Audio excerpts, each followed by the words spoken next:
joining us today. We had some technical difficulties, and but we really thank you for being with us.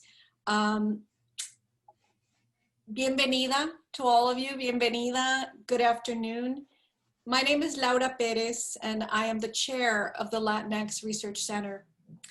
I would like to welcome all of you to today's program, Arturo Escobar, Pluriversal Politics, Rethinking Possibilities, celebrating the publication of his new book, Pluriversal Politics, The Real and the Possible, published by Duke University Press this year, 2020.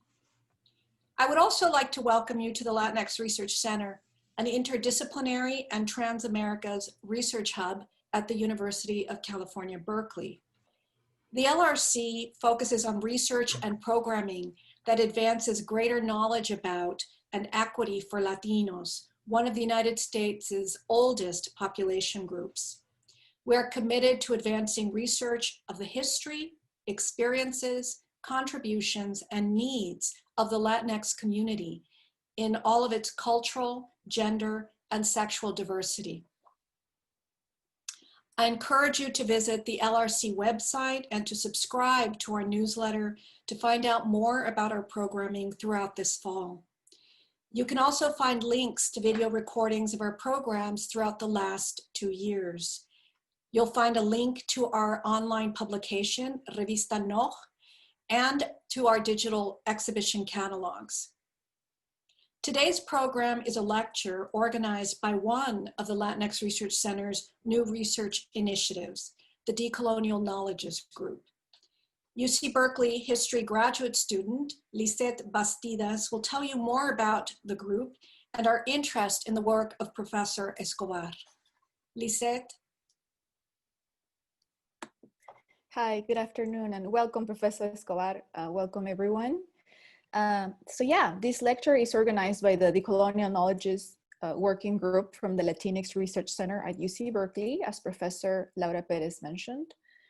We are an interdisciplinary group that explores pluriversality and politics in academia and beyond, prioritizing the voices, experiences, and histories of indigenous and Afro-descendant peoples and Latinx transnational communities. Our current members are, I'm going to start with faculty, are Professor Laura Perez from Ethnic Studies and the chair of the Latinx Research Center at UC Berkeley, Professor Patricia Baquedano Lopez from Education at UC Berkeley, Professor Ramon Grosfogel from Ethnic Studies at UC Berkeley, Professor Cecilia Titizano Lafuente from Theology Studies at University of San Francisco, and the students members are myself, I am Lisette Bastidas from the History Department, grad student in the History Department. Then we have Abraham Ramirez from Ethnic Studies, Daniel Marquez from Political Economy, and Gaby Padilla from Art History. We're always thrilled to expand our collaboration, so if you're interested in learning more about us or the LRC, go check out the LRC website, lrc.berkeley.edu, and send us an email to the LRC email address. Again, thank you very much and welcome. Thank you, Lisette. So I'm gonna break down the structure of the talk. After Patricia introduces Professor Escobar, we're gonna hear Professor Escobar talk about his book for about 15 to 20 minutes. And then after that, we'll break out into a discussion panel with the DK group and Professor Escobar. And after that discussion, we'll break out into a Q&A session where the participants can ask questions, and we'll relate those questions to Professor Escobar, and he can then answer them as they come in. So without further ado, Patricia. Buenas tardes. I have the distinct honor of introducing our guest speaker today, Professor Arturo Escobar, who is Professor Emeritus of Anthropology at the University of North Carolina, Chapel Hill. Educated in Colombia and in the United States, he received his Bachelor of Science degree in Chemical Engineering from the Universidad del Valle in Cali, Colombia. He received his master's degree in food science and international nutrition at Cornell University, and his PhD from UC Berkeley in development philosophy, policy, and planning. True to his training as an anthropologist, Professor Escobar did extensive fieldwork in the Pacific Coast rainforest in Colombia, working with Black movement activists, development experts, and biodiversity conservation planners. His fieldwork stays also include work on rural development, food and nutrition with the Department of National Planning of Colombia in Bogota and Cali. At the University of North Carolina, Chapel Hill, Professor Escobar received many distinctions, including the Kennan Distinguished Professorship in Anthropology. He received a doctorate honoris causa from the Universidad de Caldas, Colombia, a doctorate honoris causa from la Universidad de Manizales, Colombia, a doctorate honoris causa from la Universidad Michoacana de San Nicolás de Hidalgo in Morelia, Michoacán, Mexico. He received the inaugural Lifetime Achievement Award, the Colombia section of the Latin American Studies Association. I think it is clear from his impressive list of engagements and recognitions that Professor Escobar embodies the pluriversal, and in his generosity, he has been designing and creating intellectual worlds. I should mention his many academic stays include among them being a Fulbright Fellow in Argentina, a Guggenheim Fellow, a Rockefeller Foundation Fellowship to study at the Bellagio Conference Center in Italy, and at the Center for Cultural Studies at the Universidade Federal do Rio de Janeiro. He has held numerous visiting professorships in Barcelona, Popayán, Colombia, Buenos Aires, the Netherlands, Manchester, Jyväskylä, Finland. His work exceeds the boundaries of the academy or the academies, and he has dedicated his time to matters of public interest, including serving as a member of the advisory board to the Minister of Culture of Ecuador. A prolific and generous author, Professor Escobar has written 27 books. The most recent titles include The Pluriversal Politics, The Real and the Possible, Encountering Development, The Making and Unmaking of the Third World, Territories of Difference, Place, Movements, Life, Redes, and Globalization and the Decolonial Option are just some titles. His works include, by my count, 115 publications in English, 100 publications in Spanish, many others in French. Translation of his works have been made in Spanish, English, Portuguese, and Chinese and Japanese. Professor Escobar's work integrates multiple fields and interests, and it addresses questions of political ontology and ontological design. It addresses the anthropology of development, technoscience, and a main thread in his work urges us to think about our relationship to the environment, on what we can co-produce. Grounding his work is the perspective desde abajo, from below, that emerges out of difference and subalternity. He has advanced the notion of relational ontology that is also political and spiritual, and which works to change, to transition, and to advance el buen vivir as a decolonial positioning that has at its core the right to land, the right to healthy environment, the right of land. A position that aims to disrupt the harmful extracting operations that characterize modernity and the neoliberal state. Today, we will enter through a door, one of many doors leading to the vast intellectual archive and gift to Abya Yala and to humanity that is Professor Escobar's work, with a discussion of his book, Pluriversal Politics, where he engages deeply with the politics of the possible and offers us an invitation to engage in a practice of sentipensando, of making possible a world of many worlds. Professor Arturo Escobar, what an honor it is to host you. We welcome you to the Latinx Research Center, and we welcome you back to UC Berkeley.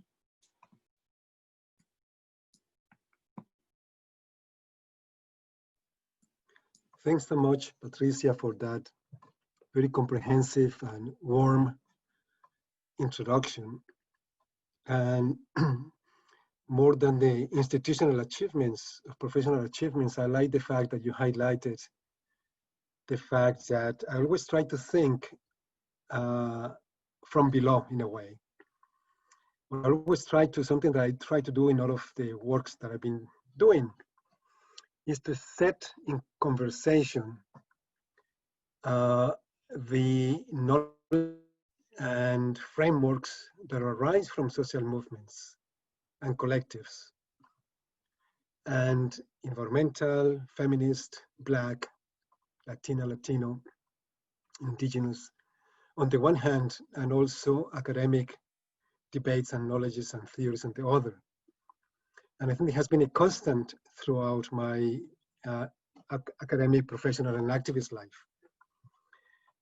Thanks to Professor Laura Perez as well for the invitation, to Abraham and Lisette, and all of the group, Maria Cecilia, Daniel, all of the Decolonial Knowledges group for the invitation. I wish I could be there in person. It would be much more fun. Plus, you know, it's more my natural medium. It's not the virtual one, but it's the face-to-face one. Because I like to pace around and gesticulate and do all these things that we cannot really do when we are in this virtual environment.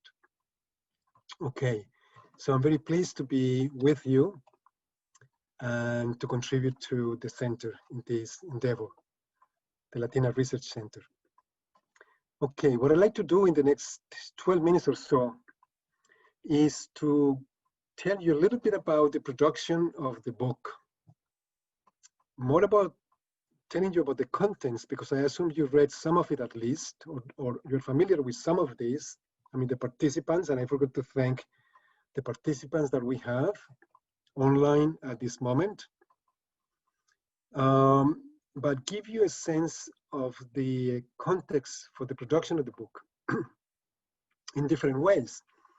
The first one is that this book is a translation, with the exception of the preface that was written exclusively for this English edition of the book.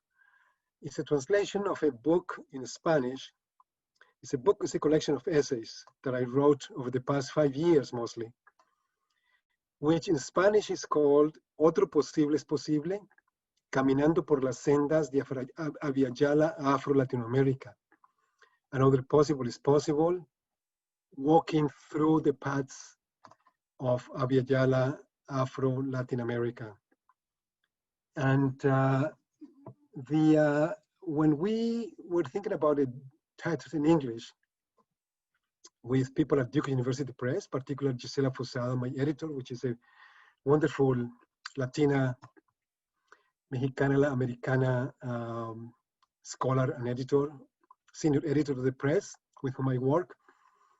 We agreed that that book, that title in English, Another Possible is Possible, wouldn't probably convey the same sense that it does in Spanish. So that's why we opted for Pluriversal Politics, which I think is a really excellent title for the book as well, given the content and the central ideas of the book. So that's the first thing that I wanted to tell you about. The second is about the character of the essays that make up the book. Again, with the exception of the preface, and I'll talk a little bit about the preface in a moment. Most of the essays were written in Spanish, with 1 or 2 exceptions, for events in Latin America, in Colombia or other parts of Latin America. Just to give you an example, chapter 2, which is entitled Desde abajo por la izquierda y con la tierra, from below, on the left, and with the earth. And it's about new tendencies in Latin American critical thinking, which involves not only the critical thought from what we know as the established left, but the critical thought from movements and collectives and communities and activists. That article, I wrote that article for a very large conference that takes place every 3 years, organized by CLACSO. CLACSO is the Consejo Latinoamericano de Ciencias Sociales, which is a Latin American consortium of social science centers. And this time was in 2015, it was held in Medellin, Colombia, and it was about 30,000 people participated. 90% of them were students.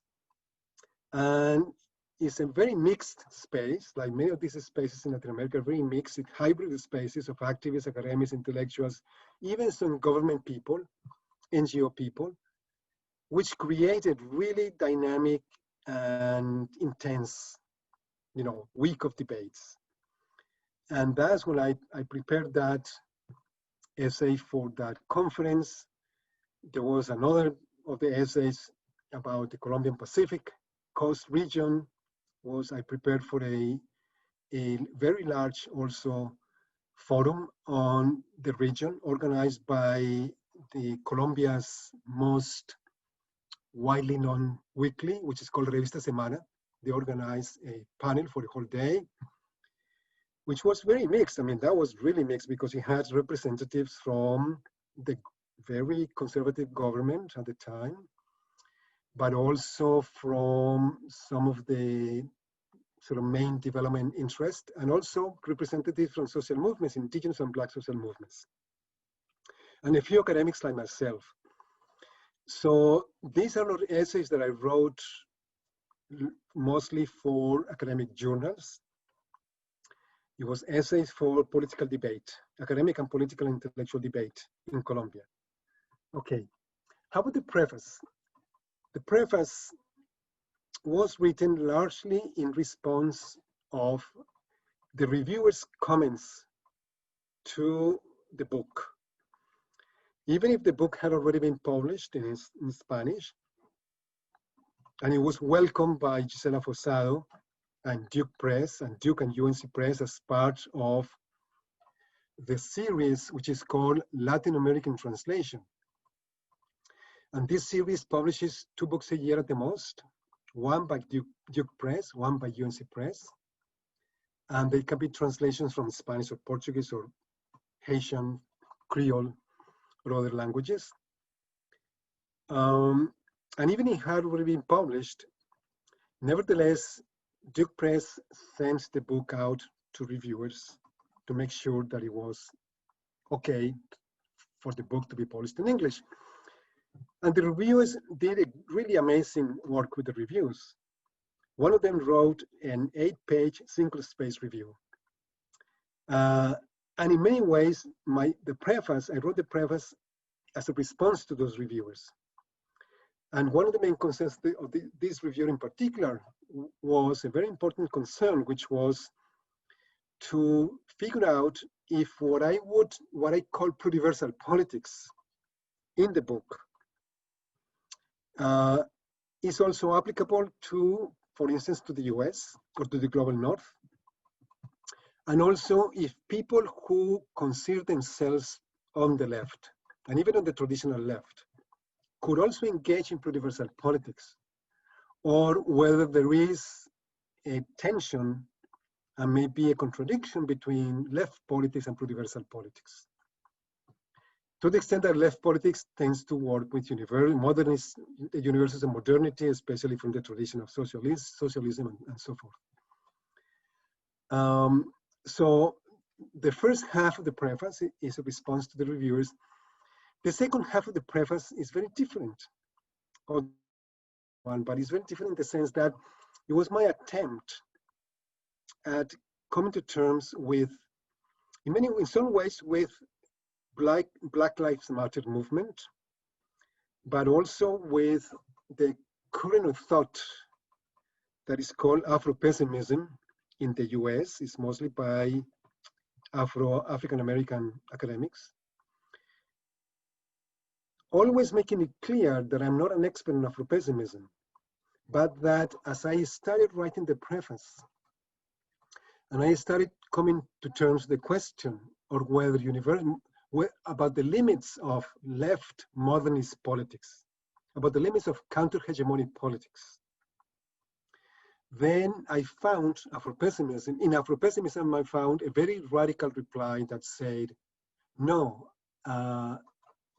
those kinds of politics are not really ample enough to encompass what needs to be the struggle of Black peoples in the US or anywhere in the diaspora. And which is a diagnosis with which I mostly agree. But then I started to set that position in conversation with works mostly by Latina feminists. You know them much better than I do, like Gloria Saldúa and Cherry Moraga and the wonderful collections that they have put together. And also by African American feminists, and also finally by or works by Afro-Colombian feminists with whom I've been working closely for the past 5-7 years, which are my main collaborators in Colombia. We have a group in Colombia, which is mostly Afro-Colombian activists, especially feminist activists, and some indigenous activists and some academics. So that's how the preface came to be. It's a conversation between what I consider to be maybe the most interesting and radical trends in contemporary critical theory at present. First, Latin American feminisms, particularly Black, indigenous, and decolonial feminisms. Second, Black and Latina feminisms in the US. Third, Black radical thought in general. And fourth, indigenous thought throughout the continent. I think those four currents, and maybe let me repeat them: indigenous critical thinking and activism, from Canada to the Mapuche, the Wallmapu, the Mapuche territory in the south of the continent. That's one. Latina and Black feminist theory in the US, and Black radical thought in the US in general, and Latin American decolonial theory and Latin American feminist theory, which involves a whole variety of feminisms: decolonial feminism, communitarian feminism, Black, indigenous feminisms, and so forth. Okay, the last thing I want to say, and I'm just about right on my time, I think, is that the book as a whole introduces a series of concepts that I think are very central to contemporary critical thinking in Latin America. And those concepts are, I'm going to say them in Spanish and then in English: autonomía, comunalidad, territorialidad, pluriversalidad, and also decoloniality. So autonomy, territoriality, communality, which is a neologism that I can explain in the conversation if any of you wish, and pluriversality and decoloniality. So the different chapters take up different concepts in different combinations, but that's the main concern of those essays are with this sort of entramado de conceptos, entanglement of concepts, which in a more recent paper, I conclude by saying that maybe contemporary critical thought in Latin America is reaching a really intense moment because of its richness, the diversity of the debates, the diversity of the different currents, especially coming from feminism, environmentalism, autonomism, decoloniality, and so forth, that Latin America, the Latin American episteme, if you wish, which is a very collective episteme, epistemic space, epistemic or knowledge configuration, is reaching a maturity and an intensity that makes it really exciting. And I wanted to convey that excitement to North American readers as well with that book. Okay, I think I'll stop there and I'm look forward to the conversation. Pues muchísimas gracias por la presentación. I will be facilitating this part of the conversation. Again, my name is Cecilia. I am from the Andes. Soy boliviana específicamente. And my work is in Indian philosophy and indigenous feminist thought. We are opening the conversation right now for the questions that part of the Decolonial Knowledge Group may have. So we are welcoming your questions at this point. I'd like to begin, if I can, with some questions. First, again, just Professor Escobar, to thank you for joining us today and for this incredibly enriching conversation that you've opened up in your book. I did find it like an incredible act of solidarity to know what was happening at the grassroots in Latin America. So I just wanted to acknowledge the importance of the work and the analysis that you're making. So what I would like to ask you is to, for the sake of the people that are joining us today, if you would just take a few moments to define some of the key concepts that you are manejando, that you're using in this book. You have mentioned pluriversality, and I think it would be really fabulous if you could just say a few words about that. You also, in an everyday, down-to-earth way, talk about how everything is really an issue of different cosmologies and different ontologies. And so I was hoping you could also break that down for us. You talk a lot about our reframing our thinking through thinking about a radical relationality, a beautiful concept. And again, if you just say a few words. And yes, I would love it if you could talk to us a little bit more about how it is that you're conceiving the concept of communality. Thank you.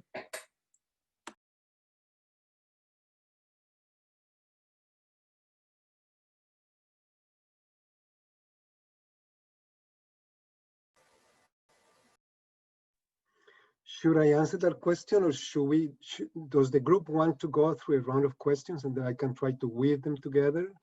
What do you prefer? We are open. What would be the best way to proceed? Would it be better for you if we offer you our questions and then you just weave them all together? Would that work better? Usually, yes, although since the first question is about some terms, maybe I can answer that one, and then we can have a round of questions. Okay. And I'll try to be brief because I know we don't have, a huge amount of time. And I want to say from the start that, you probably saw me sucking a little candy. I have a bit of a sore throat. It's from speaking too much today. I mean, this is my second event, and I have a busy day. The first event was over 2 hours. So, but if something is not clear, please just ask me to repeat, and I will be pleased to repeat. Okay. Okay. So the concept of pluriversality. I mean, it's difficult to talk about the genealogy of that concept. I mean, there are different genealogies of the concept. I will just talk about it's a relatively new concept, and especially in contemporary critical theory debates. And I usually talk about the pluriverse on two different registers. The first one, which is the most prominent in the book, is as the Zapatista defined it. Meaning by that is it refers to a world where many worlds fit. Un mundo donde quepan muchos mundos. Un mundo donde caben muchos mundos. Marisol de la Cadena and Mario Blaser, who also participate in these conversations, have a recent co-edited volume, which is titled A World of Many Worlds, Un Mundo de Muchos Mundos. So the first part is both a concept and a politics. And it's a politics in the sense that the concept of the pluriverse is a response to the concept of the universe, of the universal of modernity, of this idea, especially with globalized modernity, of a world that is made of a single world defined in terms of sort of what we in the decolonial jargon we call heteropatriarchal, white, modern, capitalist contemporary world system, something along those lines. So with the concept of the pluriverse, we try to sort of interrupt that idea that all worlds should fit into one defined by globalized capitalism, which is also heteropatriarchal, racist, and so forth. But there's a second dimension of the pluriverse that is not as emphasized usually, which is very important as well, and I'll tell you why in a second, which is that the pluriverse also refers to the unending, ceaseless flow of life, to the idea that life is always in flux, to the stream of life in a way that we cannot arrest, we cannot stop. We usually fragment and dissect and compartmentalize, but that those are our human interventions, and especially modernity has been very much about separation and about divisions and about hierarchies. So that's why we link the pluriverse with ontology. So if we have modernity as a dualist ontology, as a world, a way of worlding, a way of making worlds, or a world that is built on the premise of the separation between humans and non-humans in particular, but also between mind and body, between Europeans and the rest, between the global north and the global south, between the developed and the undeveloped, etc., etc. That's a particular ontology that is very different from the other kinds of ontologies that we see as stemming from and enacted by the worldviews of the worlds of indigenous peoples, for instance, but also many Black peoples, peasants, and so forth, which we call a relational ontology, meaning by that a way of worlding, a way of constructing worlds, a way of being, doing, and thinking that is based not on the premise of separation, but on the premise of continuity, in the premise of interconnection, in the premise of interdependence. So in this book in particular, I made the claim that, and especially in chapter 1, the main sort of theory chapter, that the concept of relationality gives us a new understanding of reality, of how reality comes into being. It comes into being always through interdependencies and interrelations. That everything exists because everything else exists. I usually like to explain that with figures and with paintings, especially paintings by, there's a whole group of painters in many parts of the world, but I especially Latin American painters, indigenous paintings, and young women painters.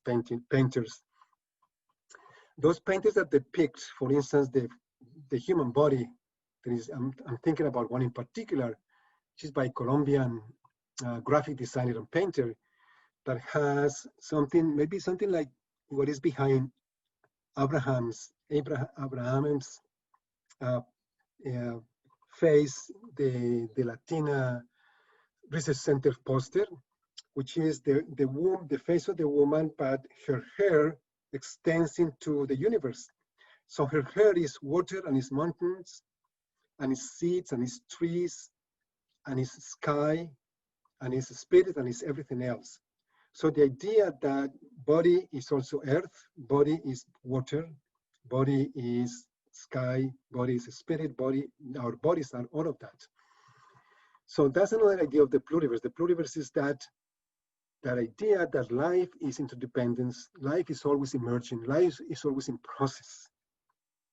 And that if we agree with that, then any separation is arbitrary, and that we have to think about the implications of having designed walls, especially based on the separation between humans and non-humans and between us and them. Sort of the division between humans and non-humans is the anthropocentric division, and the division between us and them is the colonial division. Okay, so that for the concept of pluriversality and ontologies and relationality. And communality. Communality comes from Oaxaca, Mexico. It was a neologism proposed by some Mexican Oaxacan intellectuals, indigenous intellectuals in Oaxaca. In Spanish, it's comunalidad. In English, we translated it as communality, which is a new word. And it refers to the fact that of life being communal, of the communal dimension of life, of that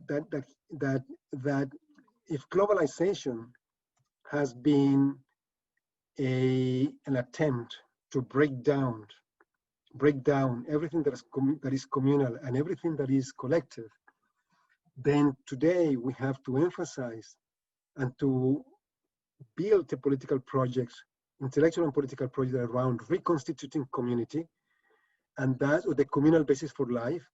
And that's what many Latin Americans call today communalidad.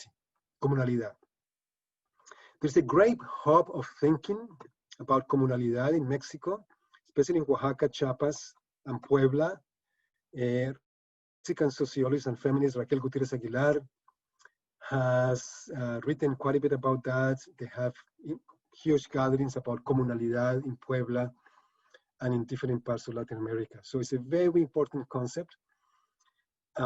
It's being adopted in many ways by many feminists as well. I think we found it within, and Maria Cecilia might know more about this than I do, within the conception of communitarian feminisms that is so interesting and so powerful, coming from Son Mayan and Aymara feminists in particular, feminismo comunitario. And so we're talking about a constellation of new concepts that go beyond the traditional concepts that we found in critical thought until about 20 years ago. Okay, I think I'll stop there because I think it was too long of an answer. Sorry. No, what I think was very good. It kind of gives us the basis as we move forward. Other questions? I would love to ask a question. I was very taken by the chapter on sentir pensar with the earth, and there's so many new concepts in this chapter that are so rich. One of them is transitions, and transitions. You talk about transition discourses also, but the concept itself made me think a lot about, I also have training in anthropology, so transition is something that is looked at as liminal, as borderless, as something that is disordered, as something that is a space of hybridity, the borderlands. So it's a very rich notion. And reading the chapter made me think, made me ask a question, because it appears that transitions are leading to the pluriverse, that transitions lead to the pluriverse. But in reading some of the work in this chapter, some of the discourses, some of the movements of what transition entails, that I wonder if the temporality of transition is so broad and so big that the pluriverse is itself a long-duration transition, that it is a transition, that it is both the means and the ends. The transitions are both the means and the ends, and it's already the pluriverse. You know what I'm trying to say here? And I also have to say that you snuck in there the invitation to think about a new field of transition studies. So I wanted to ask, what do you mean by that? Like, don't leave us there. Like, are you imagining something else beyond decolonial studies, right? So just a couple of questions, I guess. Okay, that's a big question also. And that's already a contribution to transition studies, Patricia, your comment itself. Because I hadn't thought about linking transition to borderlands, but it makes a lot of sense. And obviously, borderlands is such a hugely important concept in Latino theory. And you're absolutely right that transitions, the one way in which I usually say these transitions are always already happening. So it's not that we have to wait for the transition to happen. They are always already happening. In every act of refusing to behave or to think as sort of the hegemonic discourses want us to behave and to think. In every attempt in Latin America, again, to think about Latin America, at the rivers and territories and mountains and lakes, in every attempt at saving seeds, at protecting the ecological knowledge of indigenous communities, in all of those things, in every refusal by young people today to just abide by the rules of globalizing markets and entrepreneurship and innovation and all these different things that globalization seems to have, and the script that globalization gives to young people, and how many young people don't want to abide by that script anymore. I mean, in all of those acts and thoughts and practices of resistance and re-existence, way of being and doing and thinking that are different from the conventional ones, from the hegemonic ones, there the transition is already happening. So now, why do I say the transition, talk about transition studies? Because transition studies are emerging de facto. And they're emerging because this is something that I discovered when writing the book previous to this one, which is called Designs for the Pluriverse. In one of the chapters in Designs for the Pluriverse, chapter 5, is my own map of what I called transition narratives or transition discourses. When I started researching transition, I realized that there's so much already been written about transition from so many different perspectives, from Marxist perspectives, from feminist perspectives, from spiritual perspectives, from indigenous perspectives, obviously, because indigenous peoples have been talking about this for quite some time, that there is a sense in which the more profound realization of the magnitude of the crisis that we face today as human beings and for the planet Earth is a civilizational transition. And that as such, a civilizational crisis. And that as such, it calls for a civilizational transition. And again, the first group that I know to articulate in that way were a number of indigenous groups in Latin America, in Abya Yala, around 1992, when the famous 500th anniversary of the so-called conquest and discovery of America was about to be celebrated.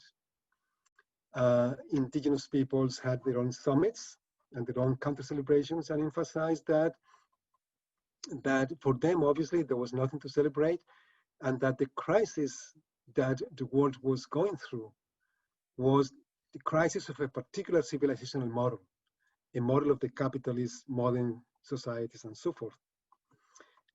So that by itself became a very important concept. It comes to transitions then. So transitions from what to what? And that's what the studies in transition studies in many ways are about. There isn't a single answer to that. There are many different answers to that. So we is a large we, with collectives and other academics and activists, we talk about transitions to the pluriverse. Transitions to something that is not just, it doesn't resemble the system that is crushing us, the system that is engaged in terricide. And terricide is a relatively new concept proposed by indigenous women from South America. I can tell you more about that if we have time later on. Terricidio. I think it's a much better concept than the Anthropocene or even climate collapse that are more common. So that transitions to the pluriverse are more radical transitions, more ecological, social, radical transitions to a multiplicity of ways of worlding, multiplicity of ways of being, multiple ontologies, multiple worlds, whatever you want to call it, in which no single world attempts to hegemonize or dominate the other worlds, but refusing to accept them as the kinds of worlds that they are. So yes, there would be much more to say about that, about temporalities of transition, and about all these different issues, but maybe I'll leave it at that for now. Thank you. Thank you. We have time for one more question, and then we'll move to the public.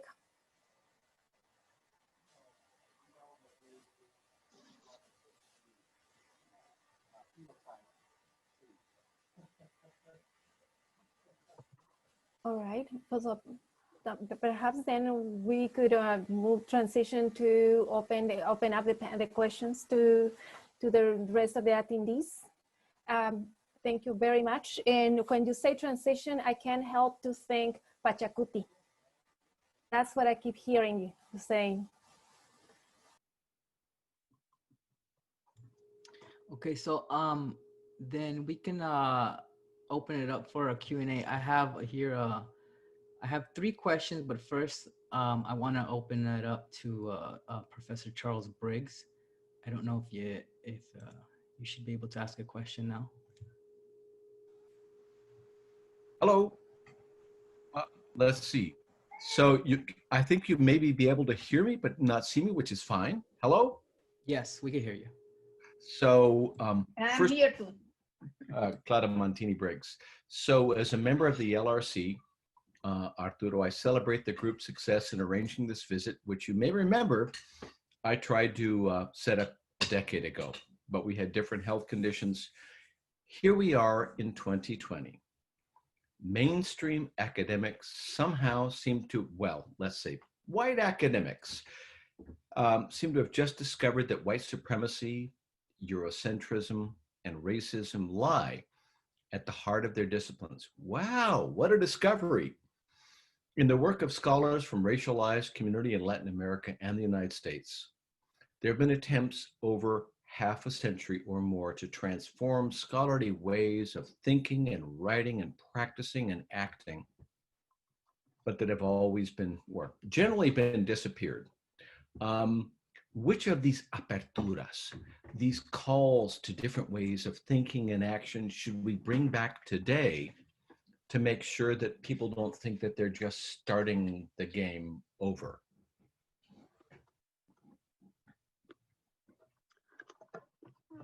Thank you, Charles, and good to hear you. I don't see you, but I do remember our exchanges in the past.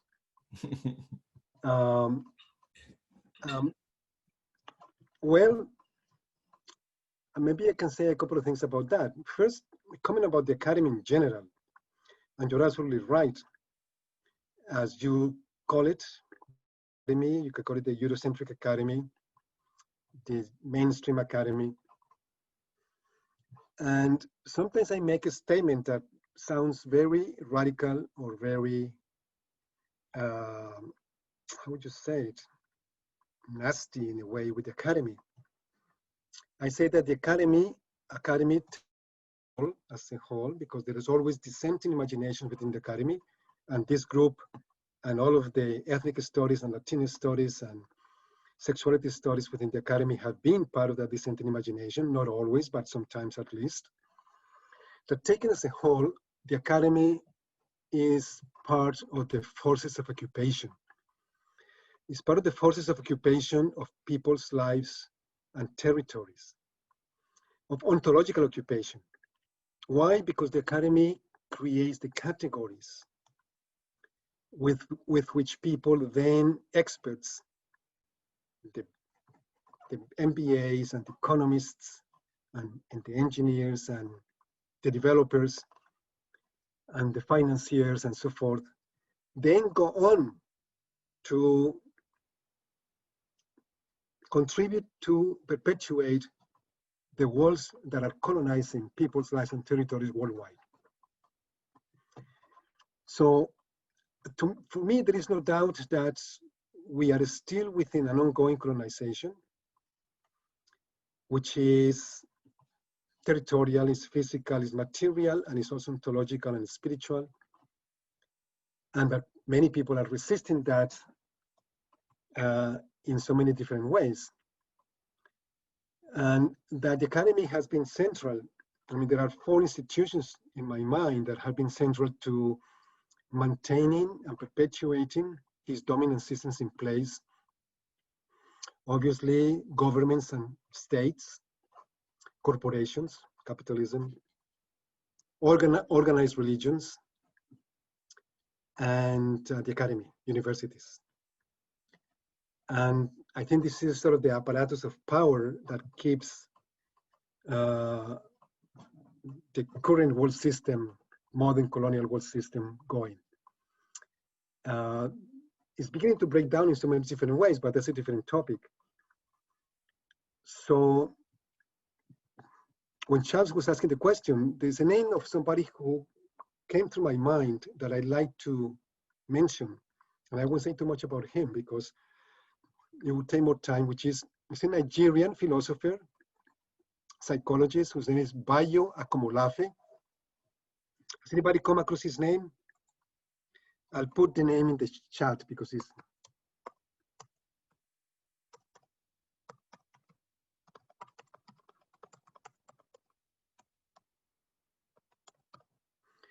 And he has something called the Emergence Network. And he has some very interesting things about the academy that I recommend to read. He's very critical of the academy. He, I guess, delinked himself from the academy in Nigeria. He was a professor in Nigeria. He lives in India now with his family. The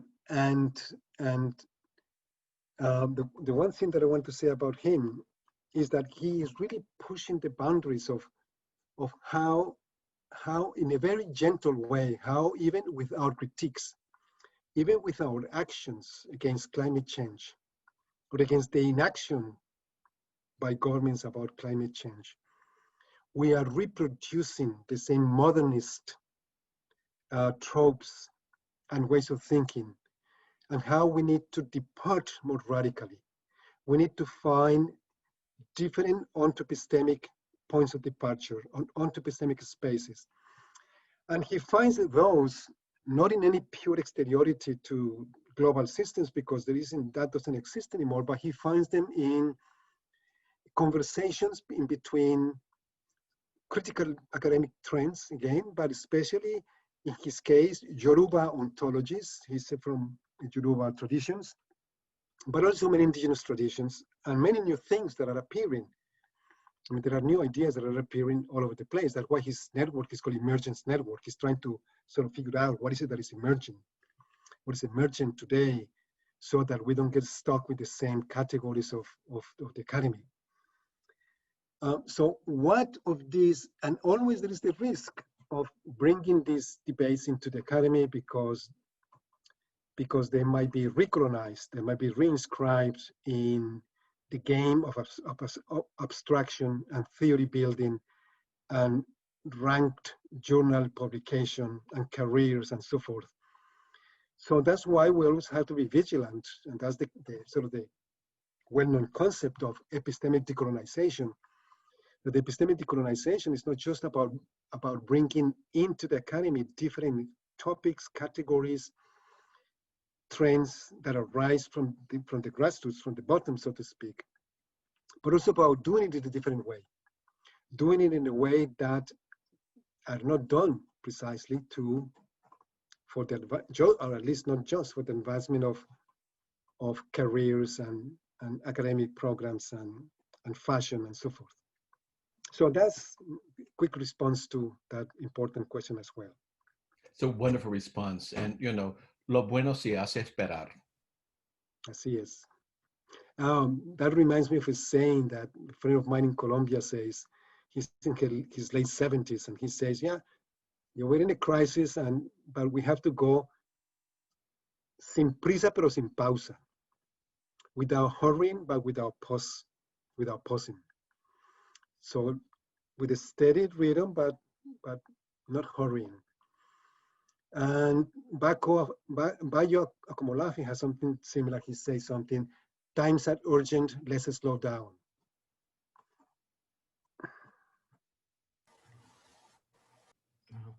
We have several questions in the Q&A. There's one that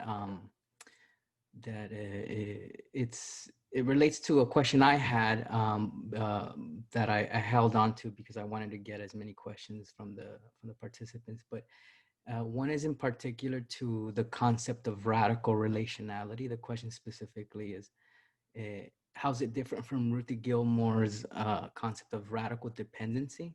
But can you maybe spend some time to define what radical relationality is and how, how that can help us overcome some of the limitations of the way modernity defines relationships?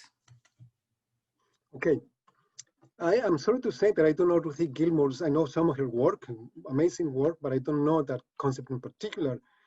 But I wonder if when we talk about relationality or radical relationality, saying it is radical interdependence.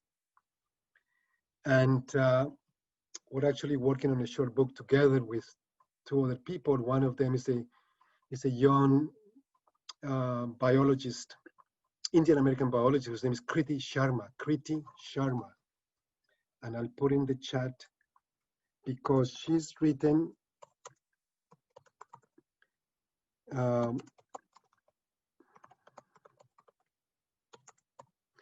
what I think is still the best book on the topic, on the concept of radical interdependence, which is called Interdependence, Biology and Beyond. It's a very short book. It's about 100 pages only.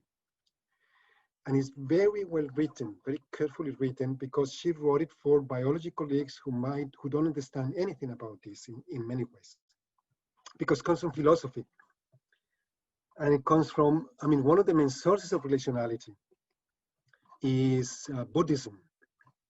Sometimes I say that Buddhist scholars and practitioners have been thinking about these issues for about 2,500 years. We in the West are relatively newcomers to thinking about relationality and radical interdependence and so forth. It's a relatively recent, the last 150 years, maybe with philosophy of mind, cognitivism, philosophy of language. Although some people, now go back to, for instance, Spinoza as a philosopher of relationality as well, which would be correct in many different ways. But so radical interdependence, again, points at that idea. And it's a concept that is relatively easy to grasp intellectually. It's the concept from ecology, that everything is related to everything. Everything is dependent on everything. Everything is interdependent. We take it, but it's very difficult to internalize it, to really decide to live your life in a different way with the radical insights of relationality. Because the world is a structure and is designed to keep things apart, to keep individuals separate from community, to keep even within the sort of the archetypical suburban home, to keep the different parts of the family, the different members of the family isolated in their own rooms, in their own cubicles, with their own computer, with their own TV, with their own everything, with their own car even, those who have the money to do that, which is the very damaging model of the upper middle classes that is extending the world over today. So the world is designing a structure in terms of an ontology of separation, of fragmentation, of lack of relationality. The cities are a clear example of that. There is no nature in the cities. There are no peasants in the cities. The cities have been built on a twofold historical anomaly. The fact that nature was exiled from the city and the fact that peasants were exiled from the city. And it's just now that we begin to think again, rethink cities and the design of urban design in a way that allows us to integrate some of that nature back into the city. So again, I love to use art to convey what relationality is about, what radical interdependence is about. But those are the ideas that come to mind. There is a Southern African concept, a Zulu concept called Ubuntu. Ubuntu. Some of you might have heard about Ubuntu.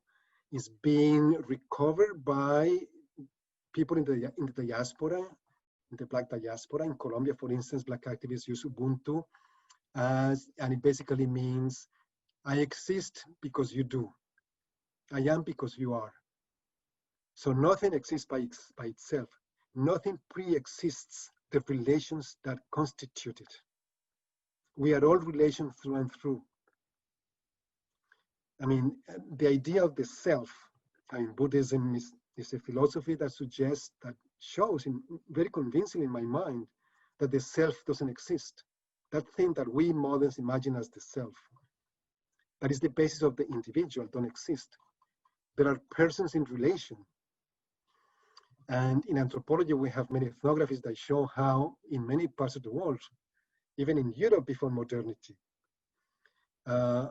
persons were conceived and existed in practice in connection to clans and the ancestors and the land and the spirits and everything else.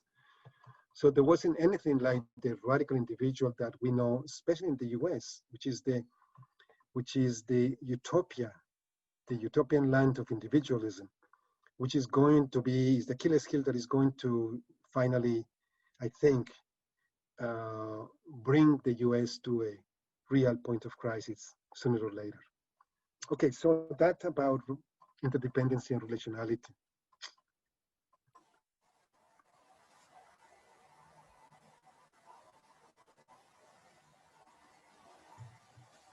Okay, there's several more questions.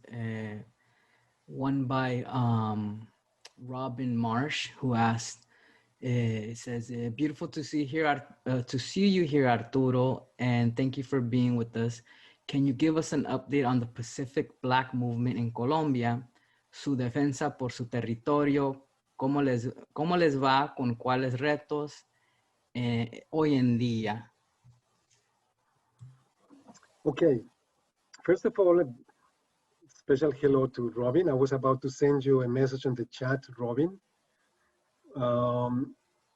because I didn't know if we were going to have time to get to your question, but I'm really glad that we're okay.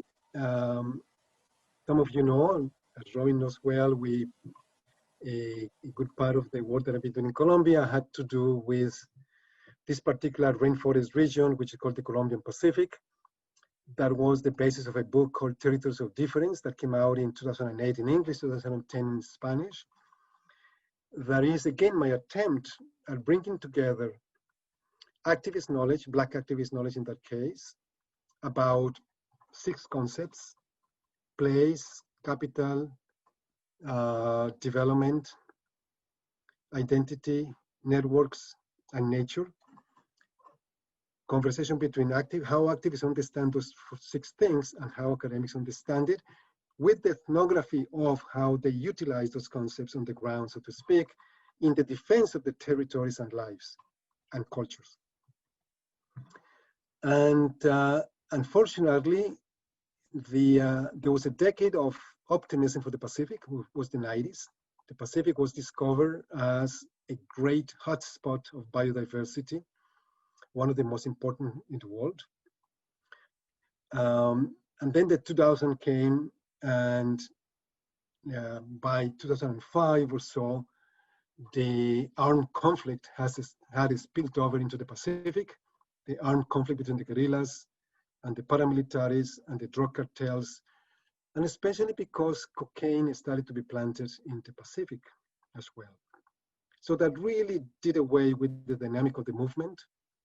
And today, over the past 5, 7, 8 years, they have been trying to recompose some semblance of a movement for the Pacific in the face of the rapid destruction and what is happening there.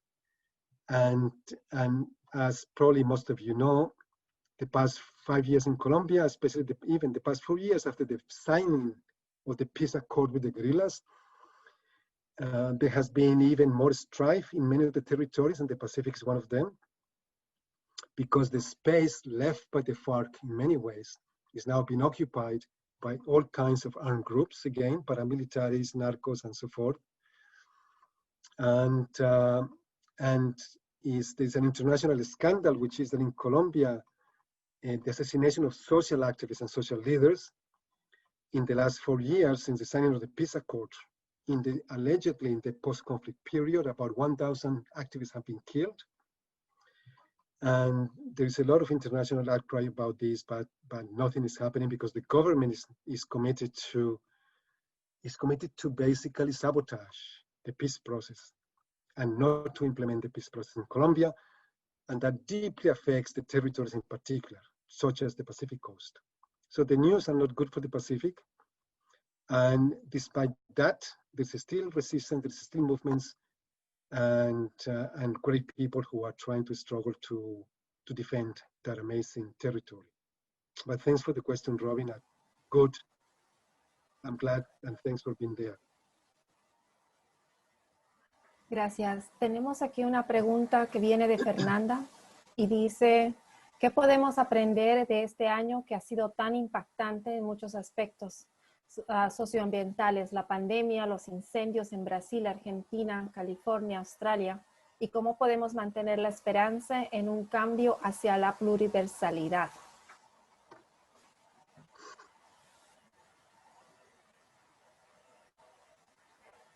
And Patricia forgot to mention Trump and Bolsonaro and all these patriarchs in power, in so many right-wing patriarchs. Well, a patriarch is a patriarch, but a right-wing patriarch is probably worse than, I don't know, maybe it's not worse. And there's a reason why I mentioned that, and I'll explain that in a moment. There is a sign, there's a slogan that became prominent in Chile in the heat of the popular protests in Chile, the very radical, wonderfully creative popular protests in Chile of 2019.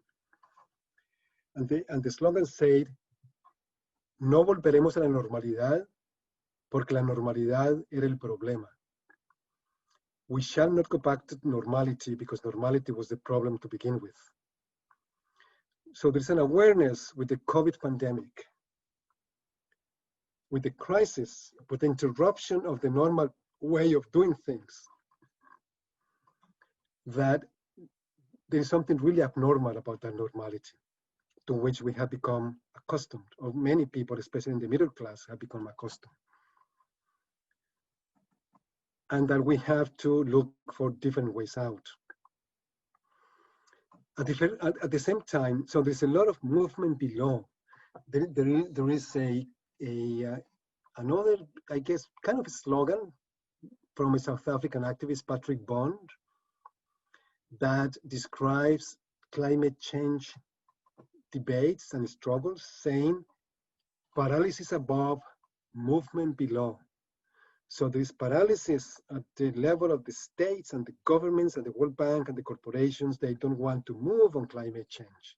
That's very clear. Their interests selfishly prevail over the better judgment.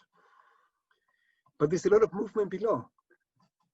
There's a lot of movement below concerning climate change.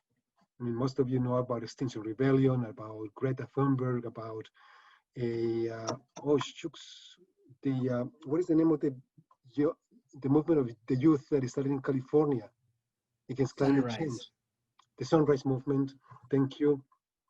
All of that, and about degrowth in Europe, about the commons, the recovery of the commons in Europe and in Latin America, about indigenous peoples and about Black peoples and about rights and about Black Lives Matter and about the Me Too movements. There is so many things that are happening also that we have to put our energy and our hopes into that. And part of doing that is placing a limit on, or a dampening, I guess, I don't know how to say it, placing a limit on how how do we let ourselves be affected by the categories that circulate in everyday news, because they are the categories that represent the dominant view of the world. That because those, according to those categories, none of these movements from the grassroots, none of these movements from below will ever be able to pose a credible alternative to the dominant systems. Sometimes I say that, you remember that saying that it's more difficult to imagine the end of the world than the end of capitalism? Sometimes I say it is more difficult to imagine the end of the world than the end of the current way of thinking about the world, which is the modernist way of thinking about the world. So we are trapped in a way of thinking about the world. And that's why the proposition of the book, to go back to the book title, Another Possible is Possible, is how do we imagine what is possible differently? And I think the main intervention of the book is how to imagine possibility otherwise, in a different way. That what the powers that be say that is not possible is not really because it's not possible, but because it is actively constructed by the same powers that be as a non-credible alternative to what exists. As something that is too local, is too, well, you're romantics. I mean, you who want to reinvigorate peasant agriculture is never going to fit the world. Well, bullshit, that's not true. Commercial agriculture, corporate agriculture is not fitting the world. It's destroying the world. It is still mostly actually peasants, in most parts of the world, it's peasants who still fit the world, who produce, in a country like Latin America, I think small farmers produce about 50% of the food of direct consumption. And they had the ability and the capacity to produce food for the entire world, food from the entire world, if they are allowed the conditions, the land, and the support that they need to do that. But they have, every year they have less and less land. There is a figure from Colombia that really scared me when the first time I saw it in a magazine, which is in Colombia, 1 million peasants have less land than one cow. So cows have much more land than peasants. I mean, this extensive cattle ranching, which is extremely anti-ecological, which destroys the land, which is there mostly for commercial reasons, not for food reasons, not to feed people. So that means that we need a transition in the agricultural systems as well, towards agroecology, towards more small and medium-sized farm-based systems, organic farming, and so forth. So anyways, that's not a very good answer to that very important question. There's a concept that I like from somebody from Berkeley. It's a really fascinating woman, Joanna Macy, which is a concept of active hope. And active hope starts by acknowledging the grief and the pain that we feel because of the destruction that is going on, acknowledging the destruction itself, acknowledging the power that these patriarchs and, awful people, violent people have to rule the world still today, and at the same time maintain the active hope of transforming our worlds and our lives along the lines of interdependence and relationality. Because Joanna Macy's main concept is that we need to reconnect with each other and with the land and with this sort of the spirit if we really want to contribute to creating the conditions for different worlds and the pluriverse. Okay, thank you. Thank you. We are coming to the end of the conversation. We have time for one more question and then we'll close. Okay. Gracias. So yeah, hi, kind of like a follow-up question from what you just said, also from what Patricia said, this idea and notion of transitions. I was reading chapter 3 entitled The Earth Form of Life. And these ways, these new ways, grounded in the NASA movement and in these new ways of inhabiting the world, perceiving the world, and creating a new ontological and epistemological way of relating with the earth and with each other. And I grew up in Peru, in Lima, and I grew up thinking always that we were a third world, basically what you described, but applied onto where I lived, right? So I always, when I read things, I always think about the reality or what is going on in Peru. But when I was reading this chapter, I thought, what would the role of the nation state be in these transformations or in these transitions that hopefully are envisioned to happen, possibly in a long time? What kind of government? Because the nation state is usually the enforcer of all of the one world formula that is being imposed for so long that you just described. I think you said it very well, Lisette. If the nation state is the enforcer of this one world, we won't find a solution there. Sometimes I put it in the following terms. It's like with, people who still place their trust in capitalism. I mean, capitalism only knows how to grow, how to make profit, how to exploit. Capitalist economics doesn't know how to degrow, doesn't know how to protect the earth, doesn't know how to do any of those things, or only within very limited ways. The same with the state. So in relation to the state, I think there are three positions. The first position suggests the state is the basic structure of modern societies. We need to defend the state.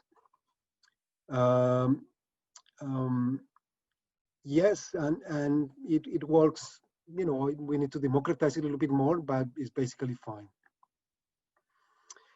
The second position is the position that says that would radicalize the democratization of the state, and that would emphasize that the state has to be the space in which justice and rights and equality and all those different things, all those promises of modernity and that all societies want to strive for, must be defended.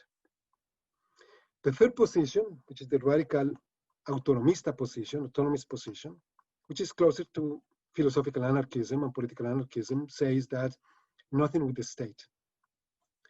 The state only knows how to dominate. The state only knows how to regulate, how to fragment, how to categorize, how to divide people into categories, to rule people in that way. And that's a very strong current in Latin American Latin American critical thought. Zapatismo is part of that, Autonomismo in Oaxaca, in the Colombian Southwest. In Bolivia, in Peru, there are autonomista tendencies as well. They are still, I would say, the minority within the left. Most of the left is still would fit into the second position that would say we need to democratize the state and we need to utilize the state to bring about a measure of equality and to reduce poverty and inequality. And that was the famous turn to the left in Latin America, from 1998 to 2015, the wave of progressive governments and states in Latin America attempted to do that. But we know that what they ended up doing was replicate the very conventional development model based on destruction of natural resources. And in the long run, they also ended up repressing many environmental organizations, indigenous organizations, and women's organizations. That happened in Bolivia under Morales, that happened in Ecuador under Correa, and so forth. So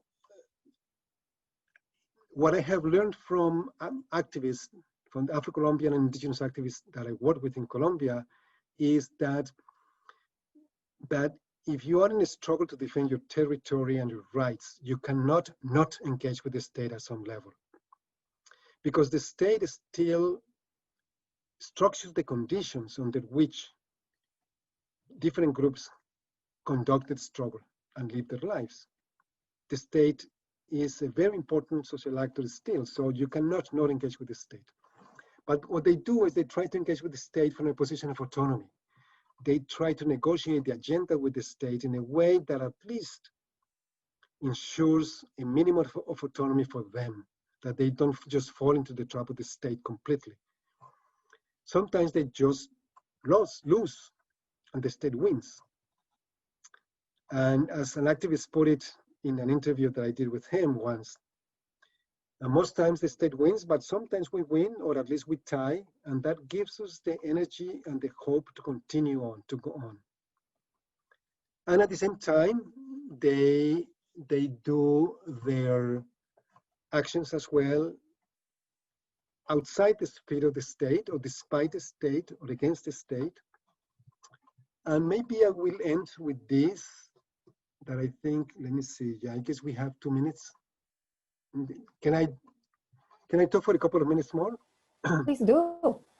Okay, since you mentioned the NASA indigenous people, and you mentioned Peru and the earth, I will end with this, which is actually I adapt from Marisol de la Cadena, from her wonderful book called Earth Beings. It's called Earth Beings, Ecologies of Practice Across the Andean Worlds. And a good part of the book is about the defense of a mountain called Ausangate in the Peruvian Andes. Is what we moderns would call a sacred mountain. And that's our translation of something that is much more complex for indigenous peoples. And the way in which I adapt Marisol's framework there is by saying that we talk about 3 different positions in relation to the mountain. The first position is that the one that considers ontologies, if you wish, ontological visions of the mountain. The first one is the one that sees the mountain as a piece of rock. It's an inert being, minerals, so we can't destroy it. The government has that vision. And actually, Alan Garcia, when he was president, he mocked this movement by saying, oh, you believe that the gods are alive, you know, nonsense.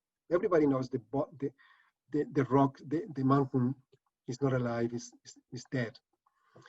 The second is the one by environmentalists or ecologists that said, Ausangate, the mountain is an important ecosystem and it should be defended as such.